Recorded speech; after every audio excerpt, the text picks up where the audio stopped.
Zelensky ने दिया था, उसकी बेस पे 40 मुल्कों को बुलाया जा रहा है, जिसमें भारत के जो नेशनल सिक्योरिटी एडवाइज़र हैं अजीत डोवल साहब, वो भी वहाँ पे पहुँचे हुए हैं। और लेकिन पाकिस्तान से किसी को नहीं बुलाया। लेकिन उस पर सऊदी अरेबिया ने एक बहुत बड़ा कदम उठाया है, 30 मुल्कों का समिट रखवाया और इस पर सबसे पहले कॉल इंडिया को की है। इंडिया को कहा कि आप आए, बैठकर बात करते हैं और 30 मुल्कों के जो वजीर आएंगे उनसे भी बातचीत करेंगे। ये जंग कोई रुकवा सकता है या रशिया और यूक्रेन के बीच कोई टॉक्स करवा सकता है, कोई पीस फॉर्मूला सामने आ सकता है, तो वो सिर्फ और सिर्फ इंडिया है। और अब अजीत डोवल साहब जद्दा पहुंचे हैं और उनको सऊदीज ऑब्वियसली ऑफिशियल्स ने वेलकम वगैरह भी किया। और ये अब सऊदी अरेबिया का जो अपना इन्फ्लुएंस है मिडल ईस्ट में, अभी तक यहाँ पर पाकिस्तान का कोई नामो निशानी नहीं है। ना पाकिस्तान को कोई कॉल किया है और ना पाकिस्तान के बारे में कहीं पे बात हो रही है कि पाकिस्तान को भी इस समिट के अंदर बुलाया जाएगा। गाइस, यहाँ पर एक कंसर्न है, बहुत ज़्यादा बढ़ता ही जा रहा है। India is everywhere, Pakistan is nowhere. Pakistan कहाँ पर है? इंडिया हर तरफ नजर आ रहा है, हर एक मुल्क की जुबान पर इंडिया है। आज नॉन अलाइनमेंट की पॉलिसीज हैं इंडिया की, इसमें जहां एक तरफ वो वेस्ट के साथ खड़ा हुआ नजर आता है, तो वहीं पर रशिया के इंडिया के साथ जितने पुराने और गहरे रवाबित और ताल्लुकात हैं। बिलावल भुट्टो जरदारी को नहीं बुलाया गया, पाकिस्तान की वो अहमियत ही नहीं समझी गई, पाकिस्तान को वो इज्जत ही नहीं दी गई कि पाकिस्तान भी रोल प्ले कर सकता है। सऊदी आपको कॉल क्यों करें? आप क्या हो? आपके पास कुछ भी नहीं है, आप मांगते हो, बहकारी हो, आपने मांगना है, आपको क्यों कॉल करें समिट में? बताएं ना, कोई ऐसी कोई खूबी हो तो वो पाकिस्तान को इनवाइट करें। कुछ भी नहीं, आप अपने रोलों में पड़े हुए, अवाम आपकी जलील हो रही है, कर्जे पे मुल्क पड़ रहा है।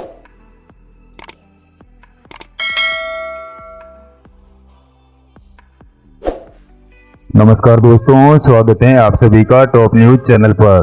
रूस यूक्रेन के बीच चल रहा युद्ध कब खत्म होगा किसी को कुछ पता नहीं, लेकिन युद्ध के बीच सऊदी अरब ने फूड सिक्योरिटी पर एक समिट का आयोजन किया है, जिसमें 40 देशों को इनवाइट किया गया, जिसमें भारत को मुख्य भूमिका निभाने का मौका मिला है। लेकिन पाकिस्तान के आर्थिक पापा यानी सऊदी अरब ने बेचारे भिखारिस्तान को इन्वाइट ही नहीं किया। हिंदुस्तान के NSA अजीत डोवाल सर इस समिट में हिंदुस्तान का पक्ष रखेंगे, लेकिन सऊदी ने पाकिस्तान को इस समिट के लायक ही नहीं समझा। पाकिस्तान की मीडिया में रोना धोना चल रहा है कि मुस्लिम ब्रदर ने ही हमें किनारे लगा दिया। फूड सिक्योरिटी की समिट में पाकिस्तान जैसा भूखा नंगा देश जाकर क्या करेगा? सऊदी अरब को अच्छे से पता है कि पाकिस्तान को बुलाते तो समिट चाहे कैसा भी हो, भिखारिस्तान आकर अपना ही रोना धोना करेगा और कश्मीर कश्मीर करके रोएगा, इसलिए किनारे ही लगा दिया। पाकिस्तान को ये तकलीफ नहीं है कि उसे इन्वाइट नहीं किया, तकलीफ तो इस बात की है कि भारत को मुख्य भूमिका में और सबसे पहले इन्वाइट क्यों किया। ये भिखारिस्तान कभी नहीं सुधरेगा। टॉप न्यूज पर आने के लिए धन्यवाद दोस्तों। वीडियो को पूरा देखें, लाइक शेयर और सब्सक्राइब जरूर करें। जय हिंद। तो सऊदी अरब ने यूक्रेन के हवाले से जो टॉक्स हैं उनका आगाज करवाया है। दुनिया के 40 ममालिक इसको अटेंड कर रहे हैं और ये बेसिकली एक 10 पॉइंट पीस प्लान था जो कि यूक्रेन के प्रेसिडेंट ज़ेलेंस्की ने दिया था। उसकी बेस पे 40 मुल्कों को बुलाया जा रहा है, जिसमें भारत के जो नेशनल सिक्योरिटी एडवाइज़र हैं अजीत डोवल साहब, वो भी वहाँ पे पहुँचे हुए हैं। और लेकिन पाकिस्तान से किसी को नहीं बुलाया। पाकिस्तान, सऊदी अरब पाकिस्तान का बड़ा इम्पोर्टेंट इत्तेहादी है और सऊदी अरब जो है उसने ये जद्दा में इस मीटिंग का आगाज़ किया है और जैसे मैंने बताया कि दुनिया के 40 मुल्क वहाँ पे पार्टिसिपेट कर रहे हैं और डिस्कशन ये होनी है कि ऐसा क्या किया जाए कि और ऐसे कौन से प्रिंसिपल्स हैं जो इस्टेब्लिश किए जाएं कि रशिया की जो इन्वेजन है यूक्रेन के ऊपर, इसको बंद किया जाए। इसमें रशिया को मेरा ख्याल नहीं बुलाया गया और बाकी ममालिक इसमें आए हैं और इम्पॉर्टेंट चीज़ ये है कि डिस्कशन क्या होगी। डिस्कशन इम्पॉर्टेंट है और वो होगी फूड सिक्योरिटी के ऊपर। इनको इनविटेशन क्या देना? हर बंदा चोर है, इधर आपने चोरों को उठा के ऊपर बिठा दिया है। बाद में इंडिया की तो बात ही ना करें, वो अपनी तरक्की पे कंप्रोमाइज ही नहीं कर रहे। वो रशिया से तेल भी ले रहे हैं, गंदम भी ले रहे हैं, रशिया से ट्रेड भी कर रहे हैं, सब कुछ कर रहे हैं।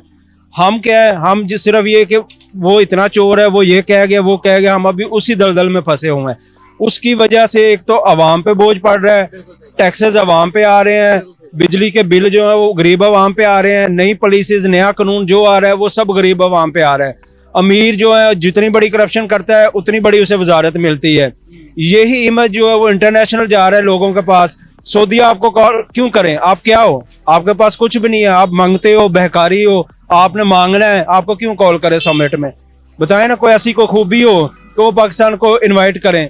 कुछ भी नहीं, आप अपने रोलों में पड़े हुए हैं, अवाम आपकी जलील हो रही है, कर्जे पे मुल्क पड़ रहा है, डिफॉल्ट होने के करीब है।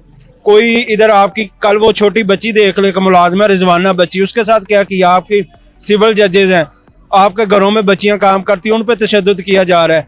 क्या इंटरनेशनल मीडिया पे ये चीज़ें नहीं जा रही? तो ये भाईजान नाकिस पॉलिसी है, नाकिस आपकी कैबिनेट है, वजीर खारजा नाकिस है, आपके वजीर आजम नाकिस है, आयन आपका ज़िबा हो चुका है, कानून की बात कोई नहीं करता। तो फिर यही हाल होगा इधर पाकिस्तान में। सर यहाँ पर अगर मैं देखूं दूसरी तरफ, सर इंडिया दुनिया की पावर बनता जा रहा है, अभी 5वीं बड़ी पावर है, तीसरी बनने जा रहा है। सर यहाँ पर हमारे बीच के हालात नहीं खत्म हो रहे, यहाँ पर हमारे करप्शन अभी इस हालात तक हम पहुंच चुके हैं, दुनिया के अंदर हम डिक्लेयर हो गए हैं कि पाकिस्तान वर्स्ट ऑफ करप्शन के हिसाब से हम पहले नंबर पर है। लेकिन अगर बात करेंगे इंडिया इकोनॉमिकल लिहाज से, क्या वजूहत है कि एक टाइम था कि हम कंपेरिजन करते थे, हम बताते थे कि हम इंडिया से आगे हैं, आज कंपेरिजन के लायक भी नहीं रहे हम। ऐसे ही है। उसकी वजह मैं बताता हूँ। हम मोदी को कहते हैं कि जी ये बुचर है, किसाब है, कातिल है, लेकिन मोदी की जो भी बात है अपनी कौम के लिए वो खड़ा है। उसने ये यूनिटी जो पार्क बननी थी ना पाकिस्तान में, ये इंडिया में क्यों बनी है? सिर्फ आपके हुक्मरानों की वजह से। आज एप्पल का बानी इंडिया में क्यों जा रहा है? आपके सिर्फ हुक्मरानों की नालायकी की वजह से। आज वहां पे टेस्ला गाड़ी की ओपनिंग क्यों हो रही है? आपके हुक्मरानों की वजह से। आज वहां टेस्ला कार, इलेक्ट्रिक कार बन रही है। हमारे इधर 14 अगस्त को जनाब सबसे बड़ा झंडा बन रहा है, हमको झंडे के पीछे, नगमे के पीछे लगा के रखा है। तो इंडिया ने तो आगे जाना भाईजान। हम कौम परस्ती में, फिरका परस्ती में, हम पॉलिटिशियन में, वो चोर है, वो चोर है, उसके पीछे है। आप इंडिया से कंपैरिजन कर ही नहीं सकते। वो मुहिब्बे वतन कौम है, उनके लीडर मुहिब्बे वतन है, उधर एहतसाब होता है, उधर वजीर आजम भी कटहरे में है, जनरल भी कटहरे में है, IG भी कटहरे में है, मीडिया भी कटहरे में है, आम आवाम भी कटहरे में है। और ऐसा ही लगता है कि सऊदी अरेबिया भी इंडिया की तरफ खास तौर पर देख रहा है कि इस समिट के दौरान अगर दोनों मुल्कों के बीच कोई पैचअप या पीस प्रोसेस की बात होती है तो यकीनी तौर पर इंडिया इसमें सऊदी अरेबिया के साथ मिलकर बहुत अहम रोल प्ले कर सकेगा और करेगा। इसकी वजह क्या है? इसकी वजह आप जानते हैं कि इंडिया एक ऐसा कंट्री है इस दुनिया में कि जिसकी पॉलिसीज तमाम कंट्रीज के साथ हमें न्यूट्रलिटी की बेस पर नजर आती हैं।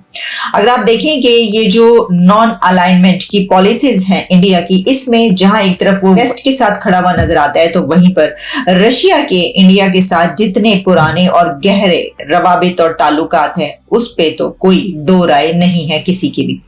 तो इस बिना पर यह बात कही जा रही है कि भारत वो मुल्क है कि जो प्रेसिडेंट पुतिन के साथ भी बड़े अच्छे तरीके से बात कर सकता है, तो वहीं यूक्रेन के मामले पर वेस्ट के साथ भी कोई बात करवा सकता है। देखिए ये तो हमें पता चल जाएगा, लेकिन ना इसमें एक बात बहुत अहम है कि रशिया को इसमें इनवाइट नहीं किया गया। इस समिट में रशिया को इनवाइट ना करना क्या कह रहा है? क्योंकि इस समिट में west led opposition of Russia शामिल है। यानी जब हम 30 कंट्रीज की बात कर रहे हैं तो इन कंट्रीज में बेशतर कंट्रीज वो हैं जो कि यूक्रेन के पीस फॉर्मूले को सही समझते हैं और रशिया के खिलाफ हैं। तो प्रेसिडेंट पुतिन को इसमें ना